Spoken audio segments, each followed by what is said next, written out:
नमस्कार, जोहार। छत्तीसगढ़ न्यूज में आपका बहुत बहुत स्वागत है।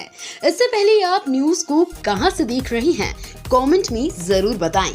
साथ ही चैनल को सब्सक्राइब करना बिल्कुल ना भूलें। छत्तीसगढ़ में मोदी की गारंटी हुई पूरी, बोले सीएम साय। सीएम साय ने कहा कि कांग्रेस सरकार में 18 लाख लोग पिछले 5 साल में प्रधानमंत्री आवास से वंचित हो गए थे। चुनाव प्रचार के दौरान प्रधानमंत्री का भी कहना था कि अगर छत्तीसगढ़ में भाजपा की सरकार बनती है तो जो मुख्यमंत्री होगा वो सबसे पहले प्रधानमंत्री आवास स्वीकृत करने का काम करेगा। मुझे बताते हुए गौरव हो रहा है कि 13 दिसंबर 2023 को हम लोग शपथ लिए और 14 दिसंबर को ही 18 लाख प्रधानमंत्री आवास की स्वीकृति दे दी। छत्तीसगढ़ के सीएम विष्णुदेव साय ने यूथ हॉस्टल की सीटें बढ़ाकर 200 की, प्रदेश के युवाओं को होगा फायदा। मुख्यमंत्री साय ने बताया कि अनुसूचित जनजाति, अनुसूचित जाति और अन्य पिछड़ा वर्ग के विद्यार्थियों की सिविल सेवा परीक्षा की तैयारी के लिए यूथ हॉस्टल में 50 बच्चों की सीटों को बढ़ाकर अब 200 किए जाने का प्रावधान किया गया है। ये निर्णय छात्रों की शिक्षा और कैरियर को ध्यान में रखकर लिया गया है। इससे छत्तीसगढ़ से ज्यादा बच्चों को सिविल सेवा में सिलेक्ट होने का अवसर मिलेगा। मुख्यमंत्री ने कहा कि छत्तीसगढ़ सरकार हमेशा छात्रों के विकास और उनके उज्जवल भविष्य के लिए प्रतिबद्ध है और ऐसे ही प्रयासों से हम अपने राज्य के युवाओं को नई ऊंचाइयों तक पहुंचा सकते हैं। मोदी कैबिनेट के शपथ ग्रहण पर रायपुर बिलासपुर में जश्न। पीएम नरेंद्र मोदी के मंत्रिमंडल में छत्तीसगढ़ से बिलासपुर सांसद तोखन साहू को जगह मिली है।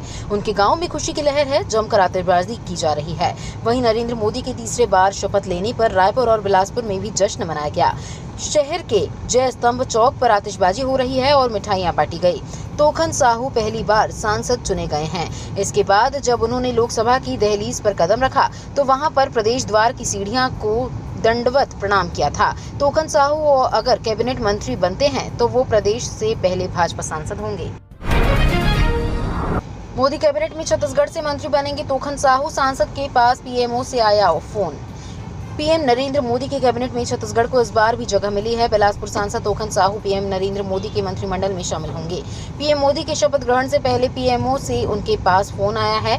इसके बाद तोखन साहू प्रधानमंत्री आवास पहुंचे थे। तोखन साहू सांसद बनने के बाद पहली बार लोकसभा में कदम रखेंगे। प्रधानमंत्री नरेंद्र मोदी आज रविवार शाम को राष्ट्रपति भवन में तीसरी बार पीएम पद की शपथ लेंगे। छत्तीसगढ़ के पड़ोसी राज्यों के समन्वय से नक्सल विरोधी अभियान को मिलेगा बूस्टर डोज। ओडिशा में भाजपा सरकार बनने और आंध्र प्रदेश में तेलुगु देशम पार्टी की सत्ता में वापसी से नक्सलियों के विरुद्ध चल रहे अभियान को छत्तीसगढ़ में बूस्टर डोज मिलने वाला है। विशेषज्ञों के अनुसार नक्सल विरोधी अभियान में राज्यों के माध्यम समन्वय बढ़ेगा, जिससे सीमावर्ती क्षेत्रों में नक्सलियों के विरुद्ध अभियान में प्रभावकारी बढ़त मिल सकती है। छत्तीसगढ़ के नक्सल प्रभावित सुकमा जिले की सीमा ओडिशा प्रांत से सटी हुई है। आंध्र प्रदेश से सटे नक्सलियों के सबसे ताकतवर क्षेत्र बीजापुर व सुकमा जिले में भी पिछले 5 माह में सुरक्षा बल के कैंप स्थापित कर वहां से अभियान शुरू किए गए हैं। सरकारी अस्पतालों में हीमोग्लोबिन दावों को लेकर औषधि विभाग की छापेमारी। छत्तीसगढ़ मेडिकल कॉर्पोरेशन लिमिटेड द्वारा सरकारी अस्पतालों में घटिया दवा सप्लाई की शिकायत आए दिन सामने आती रहती है। हाल ही में जो मामला सामने आया है वो हीमोग्लोबिन दवाओं से जुड़ा हुआ है। स्वास्थ्य मंत्री ने कहा कि हीमोग्लोबिन से जुड़ी दवाओं के लगातार सेवन के बाद भी महिलाओं और बच्चों में हीमोग्लोबिन का स्तर सुधर नहीं रहा है। ऐसे में मंत्री ने खाद्य और औषधि प्रशासन विभाग को इन दावों के सैंपल लेकर जाँच के निर्देश दिए। बंद नहीं होगी छत्तीसगढ़ ओडिशा के बीच चलने वाली बसें। छत्तीसगढ़ यातायात महासंघ और ओडिशा के बस ऑपरेटरों में पिछले 3-4 महीने से चल रहे विवाद को समझौते के साथ पटाक्षेप हो गया। छत्तीसगढ़ के बस ऑपरेटरों ने ऐलान कर दिया था कि अगर रायपुर में होने वाली बैठक में ओडिशा के बस ऑपरेटरों का रुख सकारात्मक नहीं रहा तो 11 जून से छत्तीसगढ़ के बस ऑपरेटर पूरी सीमा पर तैनात हो जाएंगे और ओडिशा से आने वाली किसी भी बस को घुसने नहीं देंगे। इससे दोनों राज्यों के करीब 10,000 से ज्यादा यात्रियों को परेशानी हो सकती थी, जो टल गई है। ग्रीष्मकालीन अवकाश के बाद छत्तीसगढ़ हाईकोर्ट में आज से होगी मामलों की सुनवाई। ग्रीष्मकालीन अवकाश के बाद छत्तीसगढ़ हाईकोर्ट में कामकाज प्रारंभ होगा। रजिस्ट्रार जनरल ने रोस्टर जारी कर दिया है। जारी रोस्टर के अनुसार 3 डिवीजन व 6 सिंगल बेंच के अलावा सिंगल बेंच में याचिकाओं की सुनवाई होगी। चीफ जस्टिस रमेश सिन्हा व जस्टिस सचिन सिंह राजपूत की डीबी में जनहित याचिका वर्ष 2023 से लंबित रिट अपील बंदी प्रत्यक्षीकरण याचिका वर्ष 2022 से लंबित क्रिमिनल अपील रिट याचिका, क्रिमिनल अवमानना याचिका, क्रिमिनल सहित अन्य याचिकाओं की सुनवाई होगी। हीट वेव की वजह से ब्लड बैंक को नहीं मिल रहे डोनर, जरूरतमंद मरीज ढूंढते हैं रक्तदाता।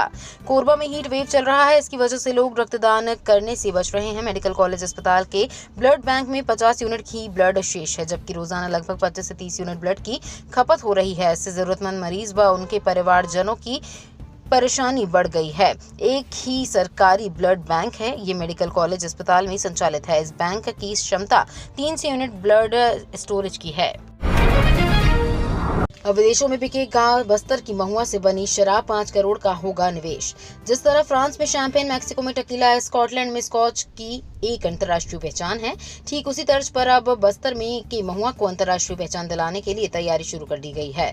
दरअसल बस्तर बोटेक्निक्स प्राइवेट लिमिटेड अपने स्टार्टअप में महुआ से शराब बनाने के लिए प्लांट लगा सकती है।